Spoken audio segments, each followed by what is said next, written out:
we shall bid him goodbye. But this time, hindi na siya babalik. I said so because on my growing up years, he was not around. He was always out of the country. He has to. Lima po kasi kami mag-aaral. At hindi mga simpleng kurso ang gusto niyang ipakuha sa amin. His sacrifices was able to send us to good schools. Like any father, he has dreams for each one of us. And he was able to make the first step by sending us all to college. By the time that I graduated, ako po kasi yung bunso, I know he was proud of himself. Likewise, he is also very proud of us. Hindi ko makakalimutan ang graduation day ko kasi siya lang ang umattend. But life is not fair always. We had our share of ups and downs. But when any one of us is at the lowest point of our life, he was just there. A daddy who understands and accepts just the way we are. Hindi siya nagsasalita, but I know he understands. Hindi rin siya pala-advise. Instead, papagalitan ka pa niya, mumura-murahin ka. But he listens and accepts us just the way we are. He feels for us. He feels whenever pain, whatever pain we have. He worries about us. In every mistake that we make, hanggang sa simpleng sakit ng tiyan. He takes time to ask kung kamusta na ang pakiramdam mo. Bilib ako sa kanya. At his age, magaling pa siyang mag-text. Our daddy is a very honest person. CPA siya by profession, pero hindi siya yumaman. Marami nga ang nagsasabi na kung hindi lang siya straight, malamang mayaman na kami. And that's one thing that makes us truly proud. And we love it just the way it is. Sabi ni Ate Marie Chris, stricto daw siya. Hindi ko yun alam. Hindi ko naranasan. Palagay ko sa kanya lang kasi nga panganay siya. So our expectation sa kanya malaki. Until he stayed here for good. Oo nga, stricto siya at hindi ko kinaya. Hindi kami magkasundo. First time niya akong sinaktan, sinampal niya ako noong 2001. Nilayasan ko siya.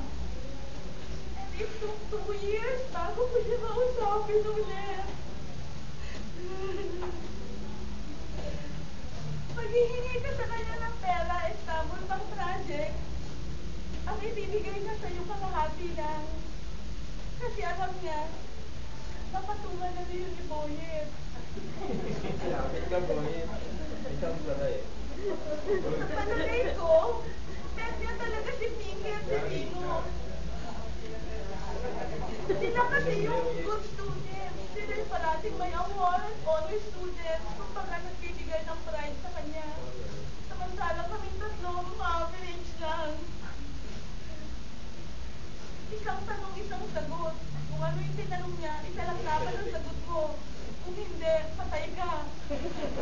Mahabang usapan yun. And the best of all, our daddy is an excellent cook. He always cooks our family's favorite dishes.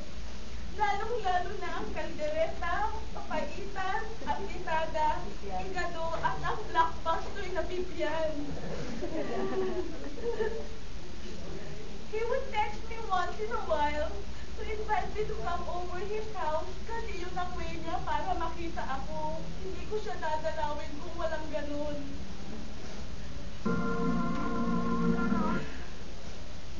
I-invite niya akong mag-lunch o kaya mag-dinner at sasabihin niyang niluto ko yung bibyan, marami. Magdala ka ng mga lalagyan mo at iuuwi mo lahat. Kaya pupunta ako. Mamimiss ko yun. Mamimiss ko rin ang pag-aaya niya sa mall nung malakas pa siya para manood kami ng sine. At ililibre niya ako sa paborito niyang restaurant. Mind you, Jollibee yun. Dahil sa may trabaho na rin ako, I also take back na ibalik siya doon sa favorite restaurant niya, Alfredo's. Kaya lang bihira kasi ang mahal. Mamimiss ko din ang pangungulit niya sa amin tuwing dadating ang eleksyon na ang iboto namin dapat yung gusto niya. Mamimiss ko ang paglalambing niya na walang humpay na kauutos sa akin pag nakikita niya ako sa bahay niya. Kaya nga ayoko bunte kasi utos ng utos. Mamimiss ko ang boses niya at ang paglalagay ko ng load sa cellphone niya. Alam ko, mahal na mahal niya si Mami. Kaming magkakapatid, ang mga asawa namin, at lalong-lalo ng mga apo niya. Sana naramdaman niya kung gaano namin siya kamahal. Babay na, Daddy! Salamat! Salamat sa sakripisyo. Salamat sa pangunawa. Salamat sa suporta. Salamat sa pagmamahal. At higit sa lahat, salamat sa buhay na ibinigay mo sa amin. Mamimiss kita. Mamimiss ka namin. I love you.